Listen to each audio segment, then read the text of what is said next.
सभी आप सभी को नमस्कार।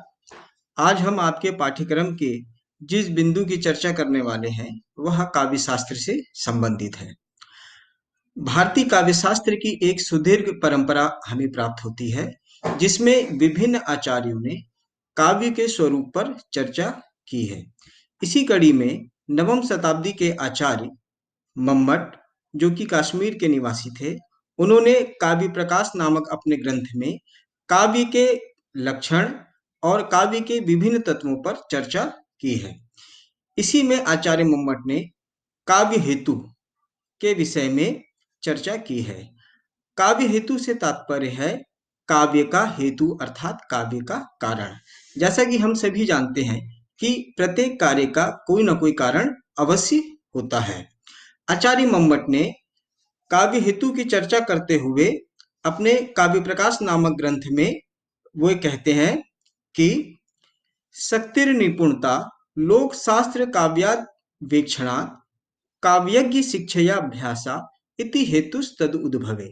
अर्थात शक्ति और निपुणता की जब वे बात करते हैं तो वे कहते हैं लोक शास्त्र काव्यावेक्षणा, अर्थात लोक के, शास्त्र के, काव्य के इत्यादि के परिवेक्षण से या अनुशीलन से उत्पन्न जो ज्ञान है वह निपुणता है।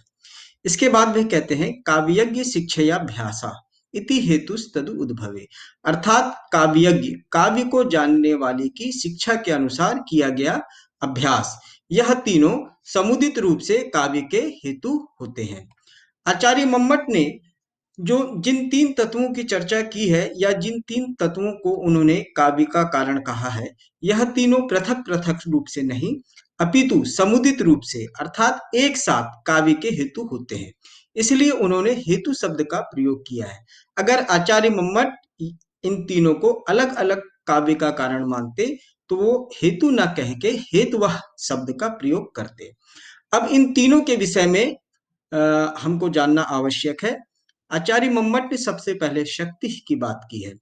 शक्ति का आशय प्रतिभा से है और इसको प्रतिपादित करते हुए आचार्य मम्मट कहते हैं, शक्ति को प्रतिपादित करते हुए कहते हैं, शक्ति कवित्व बीज रूपम संस्कार विशेषः याम बिना काव्यम न प्रसरेत प्रसरतम व उपहसनीयम स्यात्।